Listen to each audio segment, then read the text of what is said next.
Hablando de ese tema de oportunidades, con el tiempo los estados han tenido, los gobiernos han tenido que comenzar a implementar y crear ciertas facilidades o programas que puedan ayudar a que quienes quieran emprender un negocio puedan tener ciertas facilidades. Por ejemplo, en el tema educativo, tú tienes la parte técnica, que es el Infotep, tienes el ITLA, tienes universidades regionales, cosas que antes no existían. ¿Tú crees que los jóvenes están aprovechando esas oportunidades?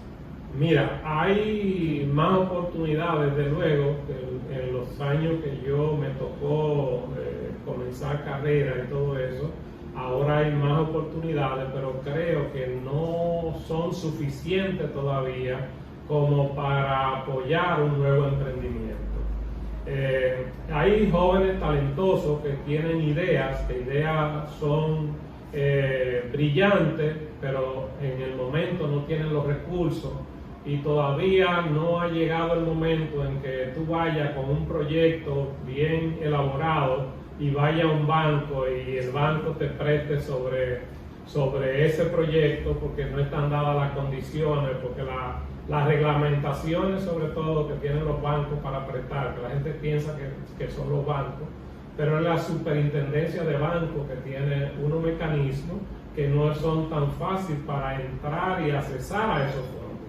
Entonces, ¿qué es lo que se necesita? Se necesita de parte de los gobiernos, porque ninguno de los gobiernos han hecho, pero no han hecho suficiente para levantar esa confianza que necesita el joven de hoy para emprender un negocio. Por ejemplo, es más fácil para un joven que le financien un vehículo, que le financien una fábrica o que le financien un proyecto viable para desarrollar. Porque lo que ocurre en muchos casos es que se convierte en tema político y entonces al final la parte política se antepone a la parte comercial y entonces a veces se entregan fondos a las personas que no son las personas correctas. Entonces yo sueño con un país en el cual tú puedas poner una maquinaria de garantía, así como se pone la garantía de un carro nuevo para ellos, y también que de alguna manera desde el gobierno haya un fondo de garantía para esos nuevos emprendimientos. Claro, para todo eso también es necesario que se hagan transformaciones en el país.